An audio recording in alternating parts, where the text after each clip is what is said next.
What's up, Geminites? It's your boy Gem Mint. Today's Wednesday, January 8th, 2020. We're going to go over this week's new comic book day reviews. Stay tuned.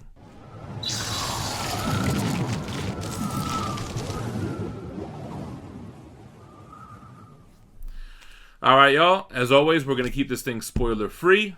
First things first, my shop was shorted on a shipment, so I did not get Oblivion Song, Dying is Easy, Fallen Angels, or Ghost Rider. So, gonna go ahead and have to grab those later today, and I don't know, we'll talk about them some other time. First book up from Image Comics, we have 20XX. This is the, I don't want to call them Luna Brothers, this is the Jonathan Luna, Lauren Keeley book. So I really liked issue number 1. I think it was my pick of the week that came out. This one I didn't really like as much. It was very wordy. Basically, our character, who we found out was a sim and has these kind of mutant-like powers, is basically on the run with her cousin and forced to join a gang in order to survive. That's kind of the gist of it. Basically, it's like a training montage. She has to learn her powers and how to deal with the consequences of her cousin's actions. I'm still going to pick it up, still going to read it, but it was definitely very wordy and wasn't as interesting as the first issue. Batman 86. Tom King is out of there. We have James Tynion IV, Tony Daniels. I like this issue. I thought the artwork was incredible. It looked really good. It was, it's setting up this whole idea of Bruce Wayne has a design for Gotham. It kind of talks about him talking in the Batcave with Alfred about, you know, these ideas for this skyline on buildings that aren't there, and this idea for a Gotham that he wants to build, a Gotham that doesn't need Batman. So that's kind of where this arc is going. We get some nice villain cameo appearances here, some cool interactions between Bruce or Batman and Lucius Fox, who's kind of the new Alfred, really, if you think about it. I mean, he's always been around kind of making Batmobiles and such, but now it feels like he's going to play a bigger role in this arc. So nothing really happened, you know, a lot of setting up, and gonna continue to follow Batman. I guess I'm jumping a little bit around from DC and Image and Black Label. Gideon Falls 20, Jeff Lemire continuing to love this run. It is a run that's better to read in a collected edition. Issues here and there, you just are always left wanting more, which I guess is a good thing, but very interesting theories that he's playing with here. There's like time travel involved. There's like a devil type creature involved. And it's funny because you have the priest with the doctor who are kind of in this limbo type world. And it kind of goes against both of their beliefs. Like, my medical training has let me down as much as your Bible has, kind of a thing. You know what I mean? So, really, really cool story. Very eerie. Paneling is incredible. Who's the artwork on this again? Andrea Sorrentino. Dope, man. I can't recommend this enough. If you haven't read it, you're in for a treat when you just buy the trades or whatever and just read it all at once. Okay, we got another Image number 1. This is The Clock. This is also Top Cow. This is Hawkins, Doran, and Valenza. So The Clock is... it's a story about... I don't want to say post-apocalyptic. It's going to be post-apocalyptic. The clock is the world clock and the Earth's population, which is at like almost 10 billion. But there's this new form of cancer that's killing 1 out of 4 people, and based on calculations, half of the population will be dead within, I forget the timeline, something really fast, 3 years or something like that. So there's this advanced form of cancer, and we have our main character kind of going to these areas where people seem to be immune. I think it was like Nigeria was an area. So he goes to like a third world country, and he's trying to figure out a cure to this advanced form of cancer. And it feels like the theme is overpopulation and pollution and nature course correcting itself so that we don't destroy the planet. Seems like the writer has done his homework. In the back, it shows a lot of research that he's done on cancer and what cancer is, and gives us YouTube links and stuff. But it's an interesting end-of-the-world scenario type of book, and I'll continue to pick it up. Jumping back over to DC with all the Black Label, Joe Hill, Hill House comics stuff. So, Dollhouse Family 3, eerie and creepy, and it's good. These are all like horror-type books, and I'm starting to notice with this Dollhouse Family, it's like there's not a really consistent overall story. The only thing that's consistent is this dollhouse that seems to be alive, and it seems like going and playing in the dollhouse is not a good thing. So we kind of see it tormenting a different family, and it seems to have followed this lady who has become a woman and has a child, and now it's kind of going after her child. Eerie and creepy, and it's a good title. So Daphne Byrne #1 is from Hill House Comics as well. This was the last one that I just read out of the pull, and it has to do with a girl. It looks like it's like in the early 1900s or so. She doesn't have a father. He died in a mysterious kind of way. We don't really know how yet. And the family's going broke. The mother's spending all this money talking to mediums, trying to talk to her dead husband. And it seems like the theme of this book is that there's a veil between our world and the other world. It's a very thin veil, like in a literal sense. And it seems like somebody from the other world is trying to communicate back, and I'm betting that it ain't her father. So we have to keep reading to find out. We don't really get any big revelations. It's just issue 1, so we'll have to keep reading to see. Now on to the Marvel books. First of all, huge shout out to Marvel Comics. They sent us 3 copies on Monday to read and review, so I got to read these last night. And it was a title that I wasn't going to pick up. This Star #1 by Kelly Thompson. So I read Star #1, and I enjoyed it. I actually did enjoy this book. It seems like a Captain Marvel type of character. She's in possession of the Reality Stone, and she's trying to figure out how to use those powers. It feels like there's stuff that I'm missing because I'm not reading the Captain Marvel run, but you kind of get to fill in the blanks. I guess she got these powers from a Kree soldier. Captain Marvel, I guess she's bad now, and tries to kill her, and she didn't die. And it has cool, like, witty banter. I guess Kelly Thompson, this is like a new character. I don't know if she created him, but I don't have the same gripes like how I had with Deadpool or how Fee had with Mr. and Mrs. X, because it's a new character. The dialogue could be whatever she wants it to be, and she's writing this female character who's trying to learn powers. I thought it was actually pretty good.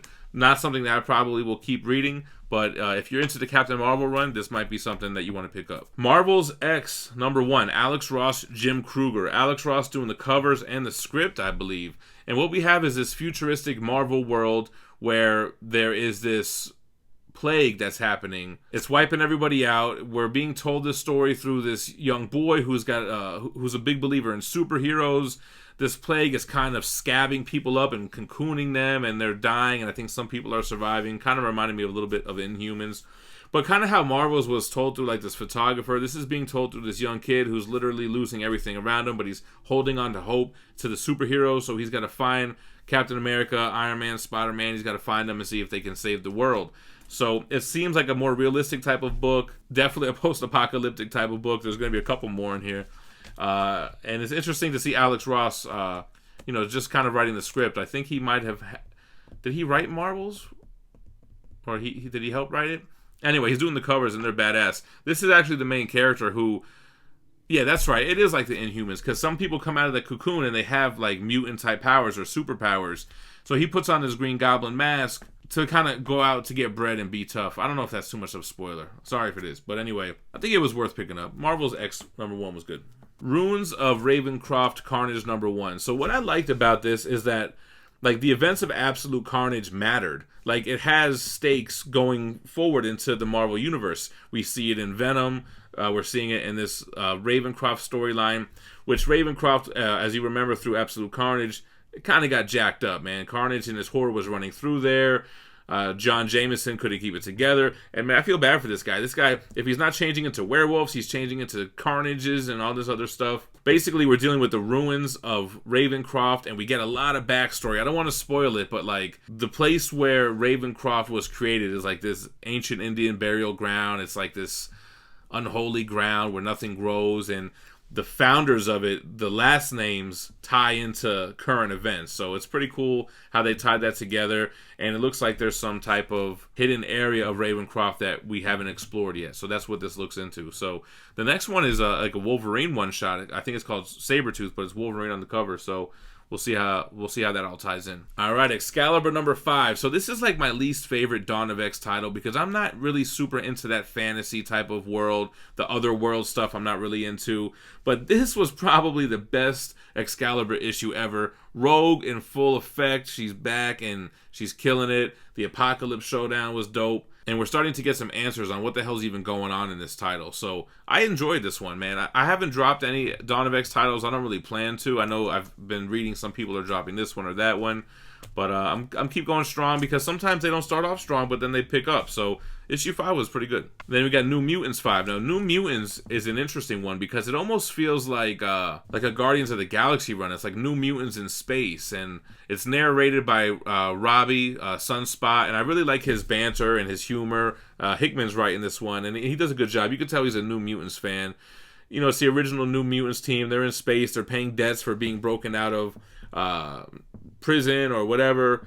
You're dealing with a lot of Shi'ar stuff. Deathbird appearance, which I have a really dope Joe Jusko Deathbird card over there that I'm looking at. Kind of forget what happens at the end here, but I mean, not to spoil it anyway, but yeah, they're out in space. They're doing their thing. Not really tying in with the rest of the Dawn of X stuff now that I think about it. But it was enjoyable. All right, then we got X-Force number 5. X-Force has been a pretty dope title, man. We have the X-Force team of Wolverine, Domino, Forge, going against these assassins that have attacked Krakoa, that have assassinated Professor X, and all this stuff. Gruesome ending to issue 4. I'm not really going to try to spoil the previous issues too much, but we're dealing with the aftermath of that, with what happened to Wolverine and Quentin Quire. Pretty much Forge is a badass in this issue, and a lot of action. This was a good issue. Almost was the pick of the week. All right, Venom 22, Donny Cates, Mark Bagley. This is Venom Island Part 2. And this feels so much like Punisher or like Commando or Rambo. You basically have Eddie Brock's running around this island, and he is fighting... I don't want to spoil this too much. Basically, he's fighting some symbiotes out there. Directly, this is the direct aftermath of Absolute Carnage. What happens to the Venom symbiote is a problem, and he's dealing with the problem on Venom Island the best way that he knows how. So that's the best way to explain this. I like seeing Commando Eddie Brock. He has kind of like a stash that he left there from when he was hunting down Spider-Man, and he's going to use it, and he's going to try to take down these enemies guerrilla style. Spider-Man 37, man, nothing happened. I think this is going to be my last Amazing Spider-Man issue until they get a new creative team. And I feel bad because I hear Donny Cates talk about how Nick Spencer is his like real close personal friend, but it's like, dude, your boy's not doing shit in this book. Like, literally nothing happened. And I know it's like the aftermath of this 2099 event, which also literally nothing happened. So I'm just not digging it, man. This was so lame. Like, Peter Parker's having a date over the phone with Mary Jane. Big deal. Like, it just nothing happened. Hated it. Immortal Hulk 29, I think I'm ready to give this one up too, man. I don't know. I'm not really into this arc. They're really dragging this storyline out with this Minotaur CEO of Roxxon, and he's still crushing employees' skulls. Like, who works for this guy? They are kind of going into more detail with Hulk and Devil Hulk and Bruce Banner and Joe Fixit. It's kind of like Split. They're treating his personalities like who gets the light, if you ever seen Split, right? That's kind of what this feels like, and I'm just kind of really over Immortal Hulk, man. I don't know. Now we have these big, huge monsters, these Gaijin-type monsters that Hulk's got to fight, and I don't know. I'm just not really digging it anymore, man. I think I'm gonna give it a rest. All right, so I've seen solicitations like in the last couple weeks about the end. It's like these one-shots of the end of each character. So the first one to come out is Miles Morales, The End. Miles Morales is an old gramster with a pot belly, but he's still Spider-Man. It's a post-apocalyptic world, and he's representing Brooklyn. It seems like most of New York has been destroyed by these germs. Now, these germs are kind of like these monsters. It's the newest plague. And this is drawn in a very cartoony type of way. So they're big Space Jam looking monsters, you know what I'm saying? And that's who the villains are. And you have this One America army who's kind of trying to take over everyone and make them slaves. Now, this did feel like a little SJW-ish to me, man, because you have Miles Morales and he's saving like a Hispanic family, and like the One American army are like redneck white guys that are the bad guys. So I was reading it and I just kind of felt like, this feels a little like, I don't know, one of those pushing an agenda books. I wasn't really digging it. Wasn't digging the artwork, but it was just kind of like, hey, this is the last issue ever. This is the last Miles Morales story. Like, I don't know if it's a what-if universe or what, but I don't know. I really wasn't digging it. All right, so Symbiote Spider-Man Alien Reality, issue 2. This was almost my pick of the week. This was like a heart-wrenching issue. I'm not going to get into the details of it, but this is what Peter David's back on it. Greg Land's doing the art. It feels like an older Spider-Man tale. Basically, just the overall non-spoiler plot is Spider-Man is in an alternate reality that Hobgoblin has manifested by becoming the Sorcerer Supreme. He somehow got a hold of some artifacts from Doctor Strange. We're in this alternate reality, and it's one of those things where it's like, hey man, this reality is even better than mine. Whoops, no it ain't.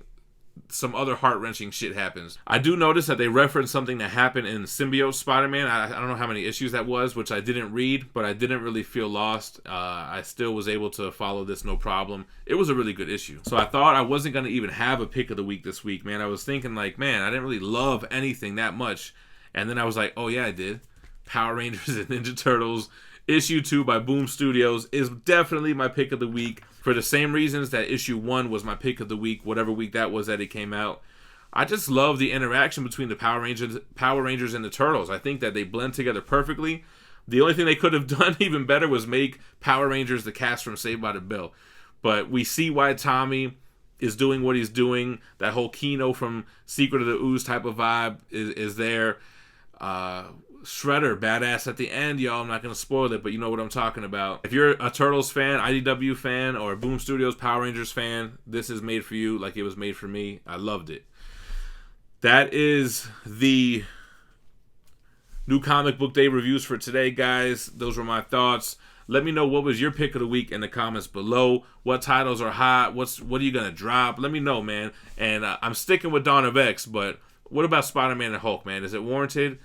DC titles are looking super light, man. I'm reading a lot of Black Label stuff. I'm reading a lot of miniseries that just started, but like a lot of that Justice League Dark or all that stuff that is already too far along for me to catch up, I'm going to miss it. I'm hoping this 5G thing happens just so I have new jumping on points for DC Comics. I didn't plug my boy that Spider-Man booth in the front. I forgot to look to see what the new grand prize is for this week's mystery box that runs from today, Wednesday, until Saturday.